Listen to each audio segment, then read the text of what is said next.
Assalamualaikum warahmatullahi wabarakatuh. Kami dari mahasiswa STKIP PGRI Lumajang. Video ini kami buat untuk menyelesaikan tugas besar dengan mata kuliah pembelajaran berbasis IT. Oke, di sini kelompok kami terdiri dari 7 anggota, di mana masing-masing anggota dari kami sama-sama bekerja untuk menyelesaikan tugas ini.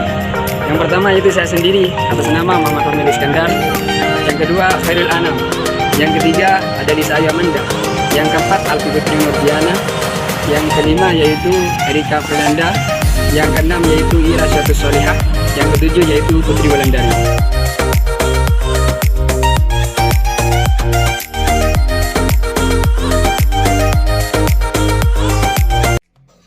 Halo semuanya, pada kesempatan kali ini mari kita sedikit belajar mengenai materi ekosistem.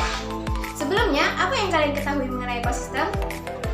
Nah, ekosistem merupakan suatu kesatuan fungsional antara komunitas dengan lingkungannya, atau istilah lainnya yaitu suatu sistem ekologi yang terbentuk oleh hubungan timbal balik tak terpisahkan antara makhluk hidup dengan lingkungannya. Ekosistem juga bisa dikatakan sebagai suatu tatanan kesatuan secara utuh dan menyeluruh oleh segenap unsur lingkungan hidup yang saling mempengaruhi. Dalam suatu ekosistem terdiri atas individu, populasi, dan kelompok. Individu merupakan satu organisme tunggal yang mendiami suatu tempat tertentu. Contohnya, seekor kucing. Yang kedua, yaitu populasi. Populasi adalah sekumpulan individu yang sejenis yang mendiami suatu tempat tertentu. Contohnya, sekumpulan kucing. Yang ketiga, yaitu komunitas. Komunitas adalah sekumpulan populasi yang mendiami suatu tempat tertentu. Contohnya, adanya populasi ikan di sungai. Ekosistem terdiri atas dua komponen, yaitu komponen biotik dan komponen abiotik. Komponen biotik merupakan komponen yang mencakup seluruh makhluk hidup, baik sejenis maupun berbeda jenis yang hidup di suatu tempat tertentu. Di dalam ekosistem, komponen biotik sering mengadakan interaksi. Akibat dari interaksi ini memunculkan berbagai macam organisme. Contoh dari komponen biotik adalah manusia, hewan, tumbuhan, dan mikroorganisme. Dan selanjutnya yaitu komponen abiotik. Komponen abiotik merupakan komponen yang mencakup seluruh makhluk tak hidup. Contoh dari komponen abiotik adalah tanah, air, udara, dan cahaya. Selanjutnya mengenai macam-macam ekosistem. Macam-macam ekosistem diantaranya yaitu ekosistem alami dan ekosistem buatan. Ekosistem alami merupakan ekosistem yang terbentuk karena pengaruh alam sekitar dan bukan karena campur tangan manusia. Secara garis besar, ekosistem alami dibedakan menjadi dua, yaitu ekosistem darat atau terestrial dan ekosistem air atau akuat. Contoh dari ekosistem alami yaitu pantai, sungai, dan pegunungan. Sedangkan ekosistem buatan merupakan ekosistem yang sengaja dibuat oleh manusia untuk memenuhi kepentingan dan keperluan hidupnya. Namun, ekosistem buatan ini memiliki keanekaragaman biotik yang rendah. Mengapa demikian? Karena umumnya ekosistem buatan ini ditentukan oleh manusia atau pembuatnya. Contoh dari ekosistem buatan adalah sawah, waduk, dan bendungan. Dalam suatu ekosistem pastinya terdapat rantai makanan. Rantai makanan merupakan peristiwa makan dan dimakan antara makhluk hidup dengan urutan tertentu. Dalam rantai makanan, ada makhluk hidup yang berperan sebagai produsen, konsumen, dan dekomposer. Tiap tingkat dari rantai makanan disebut dengan tingkatan trofik.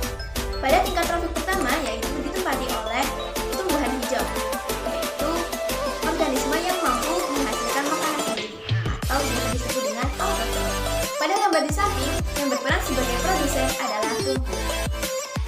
Selanjutnya, organisme yang menempati trofik kedua yaitu konsumen primer atau konsumen satu. Konsumen satu ini biasanya ditempati oleh hewan herbivora. Pada gambar di samping, belalang berperan sebagai konsumen satu atau konsumen primer. Lalu, organisme yang menempati tingkat trofik ketiga disebut dengan konsumen dua atau konsumen sekunder. Pada tingkat trofik ini biasanya diduduki oleh hewan pemakan daging atau karnivora dan seterusnya. Sedangkan organisme yang berada pada tingkat trofik tertinggi disebut dengan konsumen puncak. Terdapat dua macam rantai makanan. Yang pertama, rantai makanan perumput. Rantai makanan perumput merupakan rantai makanan yang dimulai oleh produsen atau tanaman hijau. Contoh dari rantai makanan perumput adalah rumput, dimakan oleh belalang, belalang dimakan oleh kadal, dan kadal dimakan oleh burung elang. Selanjutnya yaitu rantai makanan detritus. Rantai makanan detritus merupakan rantai makanan yang dimulai bukan dari tanaman hijau.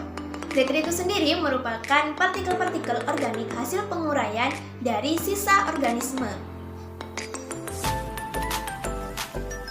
Detritus ini merupakan makanan bagi organisme seperti cacing, rayap, dan kecoa. Dengan demikian, dalam suatu ekosistem, hubungan makan dan dimakan sangat kompleks, saling berkaitan dan bercabang. Hubungan antar rantai menentukan jalur aliran energi dan daur elemen-elemen kimia di alam, karena pada makanan terkandung energi dan materi. Sampah plastik ini butuh waktu puluhan tahun untuk terurai dan menciut dengan bantuan sinar matahari dan angin. Sampah plastik yang sudah tercacah membentuk mikroplastik dan menjadi konsumsi ikan. Lebih jauh lagi, ikan yang lebih besar memakan ikan-ikan kecil yang sudah terkontaminasi mikroplastik. Plastik ukuran mikron ini masuk dalam rantai makanan hingga dikonsumsi manusia. Mikroplastik akhirnya bersemayam di dalam tubuh kita. Beberapa tahun lagi mikroplastik ini akan menciut menjadi ukuran nano dan dengan mudahnya masuk ke dalam aliran darah binatang laut dan manusia. Mengandung bahan polimer kompleks yang akan mengikat zat kimia lainnya masuk ke dalam darah kita. Inilah malapetaka yang diprediksi para ilmuwan. Silvano Hajid, Jakarta.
Juni diperingati sebagai Hari Lingkungan Hidup Sedunia. Ironis, kondisi laut Indonesia kini berada dalam situasi kurang beruntung. Beberapa titik sudah jadi tempat pembuangan sampah.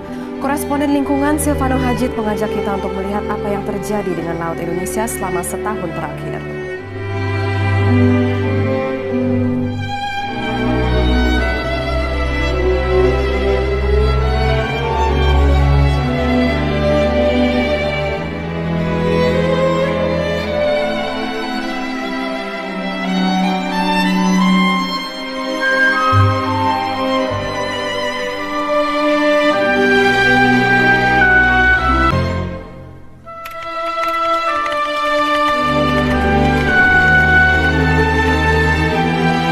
Terima kasih kepada teman-teman yang ikut belajar bersama kami di materi ekosistem kali ini.